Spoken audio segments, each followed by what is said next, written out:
अहिल्यानगर महानगरपालिका निवडणुकीच्या प्रचारासाठी आज राज्याचे मुख्यमंत्री देवेंद्र फडणवीस यांची जाहीर सभा पार पडणार आहे। यावेळी पालकमंत्री राधाकृष्ण विखे पाटील, विधान परिषद सभापती राम शिंदे, शहराचे आमदार संग्राम जगताप आणि माजी खासदार सुजय विखे उपस्थित राहणार आहेत। या सभेची जय्यत तयारी करण्यात आली आहे। विशेष म्हणजे नगरमध्ये एकनाथ शिंदे यांच्या सेनेला दूर ठेवत अजित पवारांची राष्ट्रवादी आणि भाजपने युती केली आहे।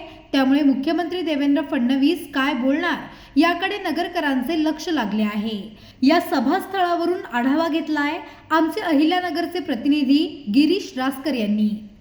अहिल्यानगर महानगरपालिका सार्वत्रिक निवडणुकीला सुरुवात झालेली आहे। प्रचाराची रणधुमाळी देखील सुरू झालेली आहे। आता प्रचारामध्ये सभांचं जे आहे धडाका सुरू झालेला आहे। पहिलीच सभा जी आहे अहिल्यानगर शहराच्या महानगरपालिकेसाठी लागलेली आहे ती राज्याचे मुख्यमंत्री देवेंद्र फडणवीस यांची लागलेली आहे। शहरातील भाजप आणि राष्ट्रवादी युतीच्या उमेदवारांच्या प्रचारार्थ राज्याचे मुख्यमंत्री देवेंद्र फडणवीस हे अवघ्या काही तासांमध्ये अहिल्यानगर शहरामध्ये दाखल होणार आहेत। ते यावेळी नगर शहराच्या विकासासाठी नेमकं काय घोषणा करतात याकडे आता सर्वांचं लक्ष लागलेलं आहे। दरम्यान या युतीमध्ये देवेंद्र फडणवीस आणि अजित पवारांसोबत आता या युतीमध्ये एकनाथ शिंदेची शिवसेना नसणार आहे।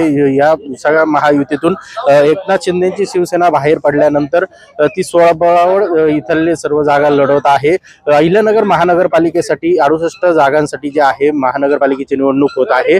दरम्यान या सगळ्या ठिकाणची जी आहे आता जय्यत तयारी सुरू झालेली आहे।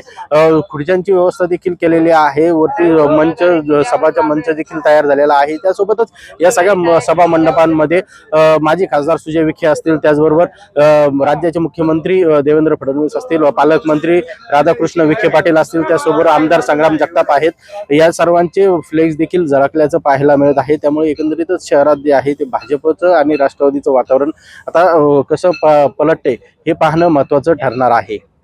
गिरीश रासकर, नवराष्ट्र, अहिल्यानगर।